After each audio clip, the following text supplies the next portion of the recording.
जी, दरिया चनाब के अंदर सैलाबी सूरत हाल से निपटने के लिए ज़िला इंतज़ामिया बिल्कुल रेडी और तमाम इदारे मुतहरिक हैं। हमारे साथ डिप्टी कमिश्नर वसीम अहमद संधू साहब मौजूद हैं। इनसे बात करते हैं। सर बताइएगा क्या अपडेट्स हैं और पानी कब तक यहाँ पे मुल्तान के पहुँचने का जो है इम्कान है? अभी त्रिमू के ऊपर कोई 3,66,000 क्यूसेक पानी पहुँच गया है।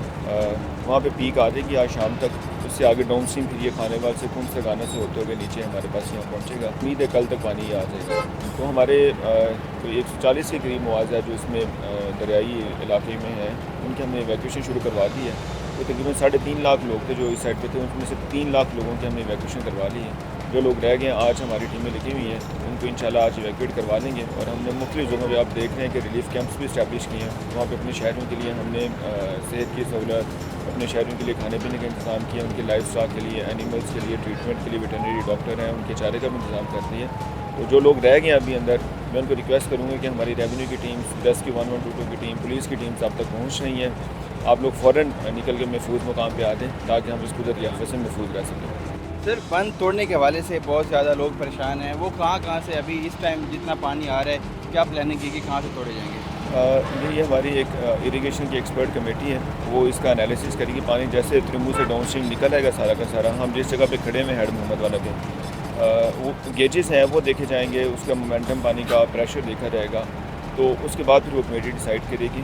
उस पर्पज़ शहरियों को परेशान होने की ज़रूरत नहीं है। उसका पर्पज़ यही है कि हमारे जो रिहायशी इलाके हैं उसको हम महफूज रख सकेंगे। यहाँ पे हम रीच करेंगे, यहाँ पीछे आप देख रहे हैं कि बैरन लैंड है, इस साइड से हम पानी निकाल देंगे ताकि हमारे जो रिहायशी इलाके हैं वो शहर हमारे महफूज रह सकें। फिर जो लोग मुतासरीन हैं जो वहाँ से निकाले गए, निकला के आ गए, उनके लिए इंतजाम कैसे जा रहे हैं? और आप कल रात को भी वहाँ मौजूद थे, खाना वगैरह भी वहाँ दे रहे थे, तो किस तरह से उनको चीज़ें किस तरह से सर्व किया जा रहा है? जी बिल्कुल, हम उनको सुबह दोपहर शाम 3 टाइम खाना भी दे रहे हैं। हमारी सारी दवाइयाँ भी जो वाटर बॉर्न डिजीज़ होती हैं वो दवाइयाँ भी मौजूद हैं। डॉक्टर्स भी राउंड द क्लॉक मौजूद हैं। जो उनके साथ एनिमल आ रहे हैं उनके ट्रीटमेंट के लिए भी हम लोगों ने वैक्सीनेशन भी रखी हुई है, दवाइयाँ भी रखी हुई हैं। हम पूरी तरह से उनको लुक आफ्टर कर रहे हैं। और किसी शहरी का खुदा न खास्ता कोई नुकसान हो रहा है अगर बिल्डिंग स्ट्रक्चर का, फ्लड की वजह से या क्रॉप्स का, तो वो भी हमें CM साहब का इंस्ट्रक्शन है, हम उसको रिकॉर्ड कर रहे हैं। तो ये जैसी एक्टिविटी मुकम्मल होगी इंशाल्लाह उसको गवर्नमेंट कंपनसेशन भी पे करेगी। वो लोग जो अभी तक भी इनखला नहीं कर रहे, निकल नहीं रहे और नहीं समझ रहे कि वाकई के सैलाब आने के नहीं, उनको क्या पैगाम देंगे? अभी तक भी वो इस रियलिटी पे नहीं आ रहे। दूसरा कुछ टिकटॉकर सोशल मीडिया पे भी फेक चीज़ें फैला रहे हैं कि भाई सैलाब नहीं आ रहा, नॉर्मल पानी है, वो क्या कहेंगे?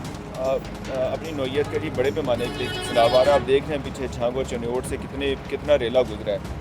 तो हमारे पास भी हम एक्सपेक्ट कर रहे हैं कि 7.5-8 लाख क्यूसेक आएगा और ये बहुत बड़ा एक सैलाब की सूरत हाल बनने वाली है। जो लोग अंदर रह गए हैं मैं उनको रिक्वेस्ट करूँगा कि वो बाहर आ जाएँ ताकि हम लोग इसको, पानी अगर पहुँच गया तो हम इसको रोक नहीं सकते। कुदरती अंदाज में वो आ रहा है, कुदरती आफत से लड़ा नहीं जा सकता। एहतियाती तदाबीर जो है वो एक बेहतरीन हल होता है। तो वो लोग निकल आए बाहर ताकि हम कुदरती आफत से महफूज रह सकें। जी बहुत शुक्रिया। हमारे साथ डिप्टी कमिश्नर वसीम अहमद संधू साहब मौजूद से। इनका यही कहना है कि इंतज़ामी हवाले से मुकम्मल तौर पे काम हो रहा है और इसके साथ साथ जो अभी तक लोग बाहर नहीं निकले, जो रेड अलर्ट इलाका किया गया है वहाँ से बाहर निकलें ताकि वो सेफ़ जगह पे चले जाएँ और उनका जो है ना प्रॉपरली उनके अरेंजमेंट की जा सकें। जी।